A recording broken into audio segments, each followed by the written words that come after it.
కేసినేని నాని రాజకీయ భవిష్యత్ అయోమయంలో పడింది. ఎటు వెళ్లాలో తెలియక గందరగోళంలో పడ్డారు. కనీసం ఏ పార్టీ నుంచి కూడా పిలుపు రాకపోవడంతో పొలిటికల్ లైఫ్ అగమ్య గోచరంగా మారింది. టీడీపీకి రాజీనామా చేస్తానని ప్రకటించిన కేసినేని ఇంతవరకు తదుపరి కార్యాచరణపై క్లారిటీ ఇవ్వలేదు. ఆయన కుమార్తె కార్పొరేటర్ శ్వేత మాత్రం రిజైన్ చేసేశారు.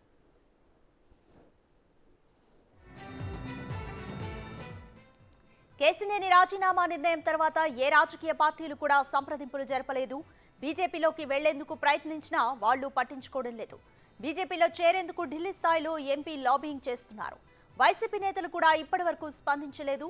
వైసీపీ ఎన్టీఆర్ జిల్లా నేతలు మాత్రం కేసినేని వైసీపీలోకి ఎంటర్ కాకూడదనే కోరుకుంటున్నారు. స్వతంత్ర అభ్యర్థిగా పోటీ చేసి గెలిచి వైసీపీలోకి రావాలంటున్నారు. వైసీపీ పెద్దలు నిన్న కొడాలి నాని కూడా ఎంపీ నానిపై ప్రేమ కంటే బాబుపై కోపాన్ని చూపించారు. అటు పార్లమెంటు పరిధిలో ఉన్న అనుచరులు కూడా కేసినేనికి హ్యాండ్ ఇచ్చారు. టీడీపీయే ముఖ్యమంటూ పార్టీ నుంచి బయటకు రావడం లేదు. ఇక చేసేదేం లేక నాని బిత్తరపోతున్నారు. ఏమైనా ఆ బెజవాడ దుర్గమ్మే దారి చూపించాలంటూ కేసినేని నాని వేడుకుంటున్నారు.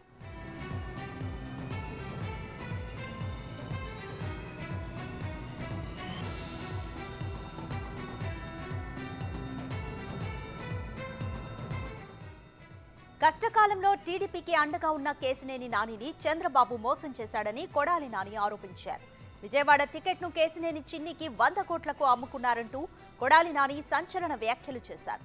టీడీపీలో జరుగుతున్న పరిణామాలు, కొడాలి నాని కామెంట్లు విజయవాడ పాలిటిక్స్ ను మరింత హీట్ పెంచేలా చేస్తున్నాయి.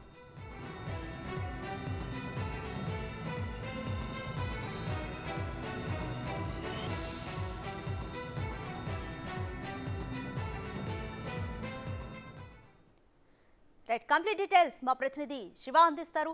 శివ, ఇప్పటికే శ్వేత రాజీనామా చేశారు.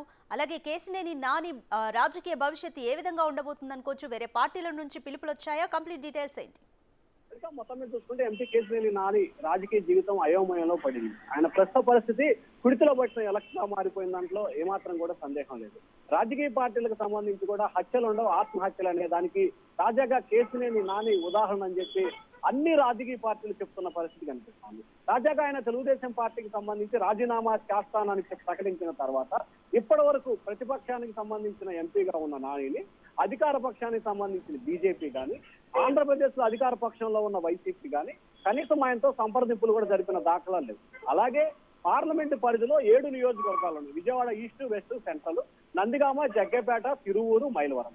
ఈ 7 నియోజకవర్గాలకు సంబంధించి ఆ నియోజకవర్గంలో ఎంపీకి సొంతమైన ముఖ్యమైన నాయకులుగా చెప్పుకుంటున్న వ్యక్తులు కూడా కనీసం ఆయనతో నడవడానికి సిద్ధంగా లేరు. వారంతా కూడా నిన్న తిరువూరులో జరిగిన చంద్రబాబు సభకి భారీ ఎత్తున జన సమీకరణ చేశారు. ముఖ్యంగా మైలవరానికి సంబంధించిన సుబ్బారావు కానీ, లేకపోతే తిరువూరుకు సంబంధించిన మరికొంత సంజయ్, ఇట్లా చాలా మంది వ్యక్తులు కూడా నాని అనుచరులను చెప్పుకుంటున్నప్పటికీ కూడా ఎక్కడా కూడా వారు పార్టీ వీడేందుకు కానీ, పార్టీ మారేందుకు కానీ సిద్ధంగా లేని పరిస్థితి కనిపిస్తుంది. తమకి నాని కంటే కూడా పార్టీయే ముఖ్యమంటూ కూడా వారు గంటాపరంగా మీడియాకి చెప్తున్న పరిస్థితి నిన్న మొన్న కనిపించింది.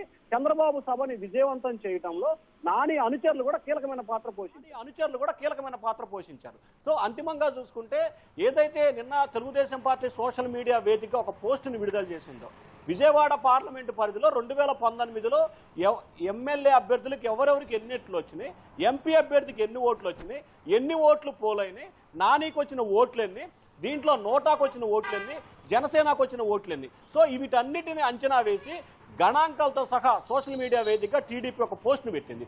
దీంట్లో ఎమ్మెల్యే అభ్యర్థుల కంటే ఎంపీకి నానికి దాదాపుగా 30,169 ఓట్లు ఎక్కువగా రావడం జరిగింది. దీంట్లో జనసేనకు సంబంధించి 81,650 ఓట్లు జనసేన విడిగా పోటీ చేసింది కాబట్టి వారికి వచ్చాయి.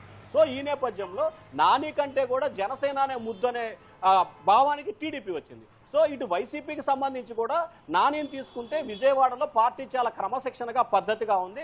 అతను వ్యవహార శైలి విషయంలో కానీ, అతను ముక్కుసూటితనంలో కానీ, లేకపోతే అతను మాట్లాడే తీరు వల్ల పార్టీకి తీరని నష్టం వాటిల్లుతుంది. సో మీరు నానిని చేర్చుకోవాలి అనుకుంటే గనక ఆయన బలం ఉందంట కాబట్టి ఇండిపెండెంట్గా పోటీ చేసి ఇండైరెక్ట్గా వైసీపీకి సహకారం అందించి టీడీపీ అభ్యర్థిని ఓడించి అప్పుడు వైసీపీలోకి తీసుకోవాలని చెప్పి నిన్న ముఖ్యమంత్రిని కలిసిన విజయవాడ కృష్ణా జిల్లా వైసీపీ నేతలు కూడా ముఖ్యమంత్రికి ఇదే అంశాన్ని చెప్పడం జరిగింది. ఇక బీజేపీకి సంబంధించిన నేతలు కూడా ఆంధ్రప్రదేశ్లో బలపడాలి, చేరికలకి డోర్లు తెరిచామని చెప్పి బీజేపీ మొన్న ముఖ్య నాయకుల సమావేశంలో బీజేపీ అగ్రనేతలు చెప్పారు. కానీ కేసీఆర్ నాని ప్రస్తుతం ఏ పార్టీలో లేడు, పార్టీ మారతానంటూ డైరెక్ట్గా చెప్పారు. అయినా కానీ బీజేపీ నేతలు ఆయన తీసుకునేందుకు ఎటువంటి సాహసం కూడా చేయట్లేదు.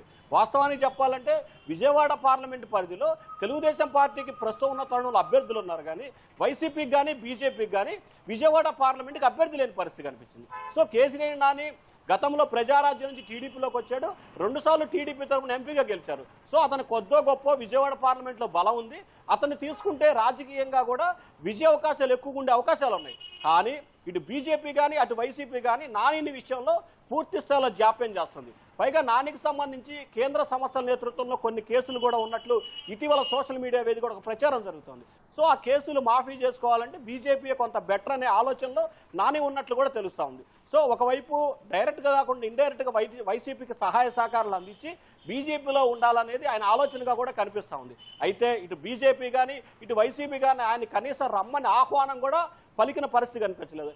నిన్న కొడాలి నాని విషయంలో చంద్రబాబు డబ్బులు తీసుకొని రాజ్యసభ టికెట్లు ఎవరికైతే డబ్బులు ఉంటాయో వారికి టికెట్లు ఇస్తారన్నారు. కానీ నానికి అన్యాయం జరిగింది, నాని లాంటి వ్యక్తి పార్టీలకు అవసరం, నానిని మేము ఆహ్వానిస్తామనే మాట కూడా కొడాలి నాని మాట్లాడలేదు. అంటే చంద్రబాబుపై వ్యక్తిగత కోపము, తెలుగుదేశం పార్టీపై ఉన్న ద్వేషం మూలంగానే నాని చంద్రబాబును టార్గెట్గా విమర్శలు చేశారు. కానీ నాని మీద ఎక్కడా కూడా ప్రేమ చూపించిన పరిస్థితి కనిపించలేదు. సో అంతిమంగా ప్రస్తుతం కేసీఆర్ నాని పరిస్థితి రాజకీయంగా కొంత అయోమయం నెలకొని ఉన్న పరిస్థితి స్పష్టంగా కనిపిస్తూ ఉంది.